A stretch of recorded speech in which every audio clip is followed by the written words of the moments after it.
What's up guys, and thank you for stopping by the channel.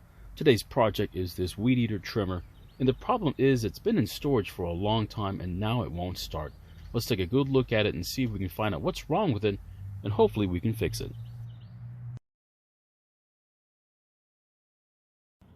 Now in this video we repair this trimmer.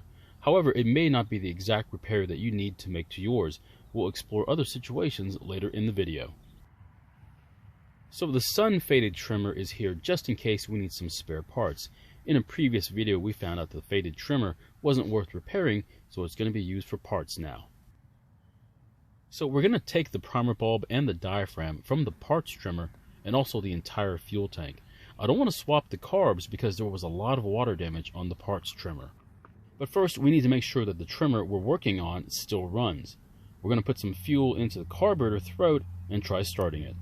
Now if it doesn't run, then there's either an ignition problem or the engine could be worn out and has very low engine compression.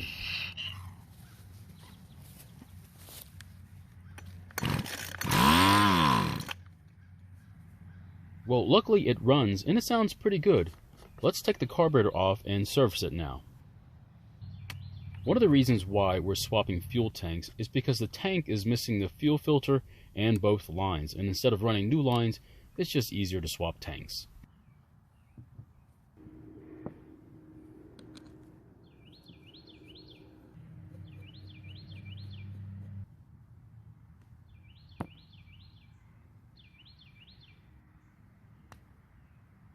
After taking the top part of the carburetor off, we can see there's quite a bit of old gas that's gummed up inside it. We're going to have to clean it out with some carburetor cleaner. Now both of the check valve flaps are in great shape on the pumping diaphragm. If your flaps are deformed or not parallel with the rest of the diaphragm, you'll have to get a rebuild kit or a whole new carburetor.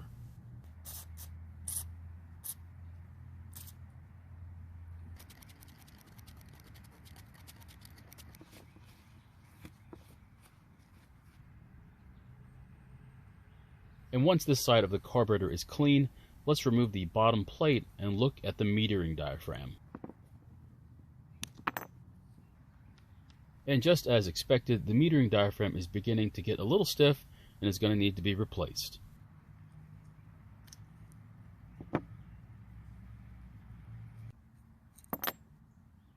Now this is the carburetor from the parts trimmer, and I'm going to remove the metering diaphragm that we had put in there from a previous repair. Before I put it back in, I'm going to check and make sure that the gas can flow through the tiny circular screen by putting some gas on the screen and then depressing the rocker arm on the other side. And unfortunately it didn't flow through the filter, so we need to remove the rocker arm and the needle and also clean the screen.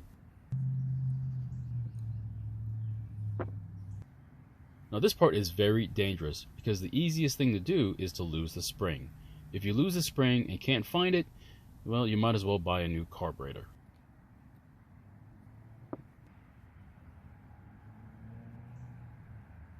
Before we push a wire through the passage, we need to remove the screen on the other side first. Use a small flat screwdriver and be very careful when removing the screen.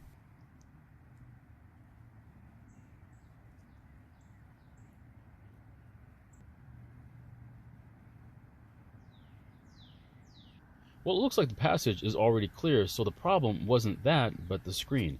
It looks like we'll need to soak the screen in some carburetor cleaner for a while.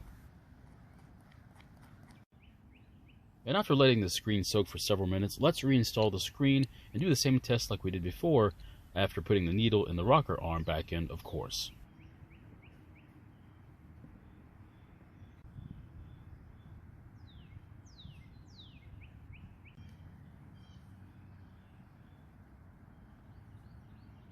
Now this takes quite a bit of practice, and I'd suggest doing this part inside, maybe on some hard flooring or in a corner just in case the spring tries to fly away.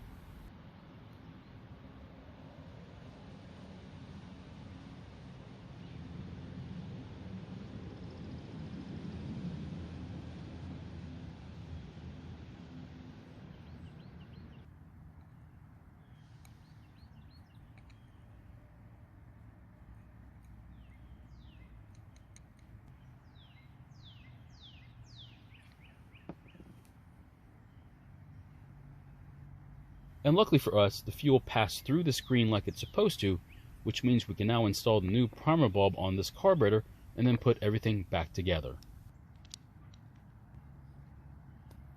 I do get comments that I shouldn't waste my time servicing these carburetors, and for the most part they are correct. However, I do enjoy rebuilding these carbs, and it's a fraction of the cost even compared to a new Chinese carburetor.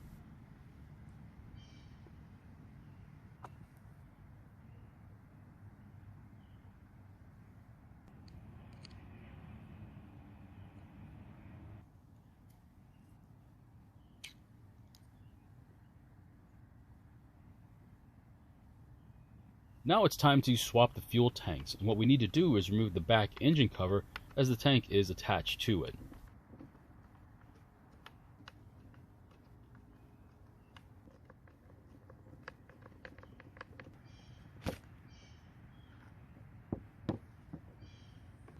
If you're curious, here's what it looks like inside the engine. You get what you pay for, and this engine is very cheaply built.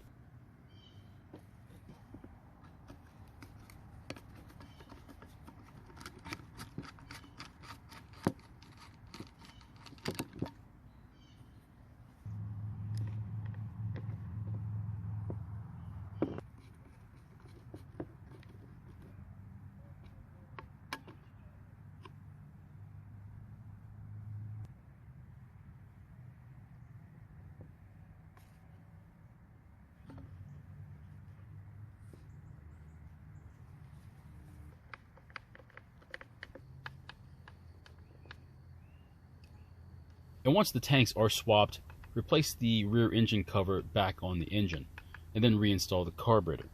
Now remember that the bottom port on the carb goes to the filter line, and the top port is for the return line back to the tank. And finally, reattach the throttle cable, and then reinstall the filter base to the carburetor.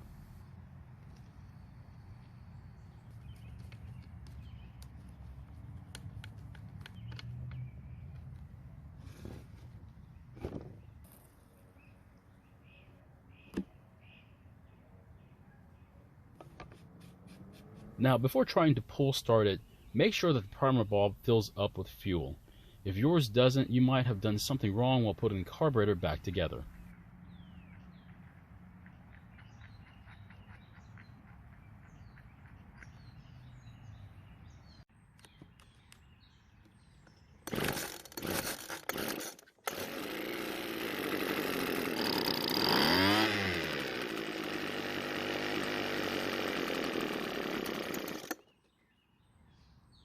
Well, unfortunately it died while still partially choked, which means I need to turn the only mixture screw counterclockwise about a quarter turn to increase the amount of fuel going to the engine.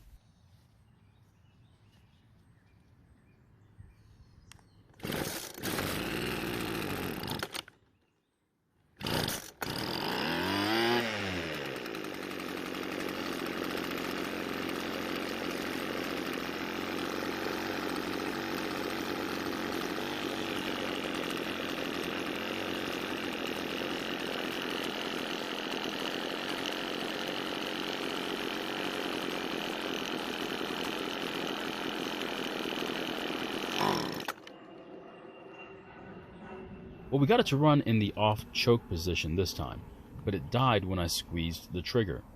Let's turn the mixture screw out once more and see if that helps. I'm also going to increase the idle speed and turn it down a little bit later on when it's actually running.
Well, it's not running perfectly, but it did start and runs okay. I did run it after filming, and eventually it cleared up and ran much better. Only having one mixture screw makes tuning the carburetor very challenging. So my question to you is, how old is too old to try and fix a trimmer?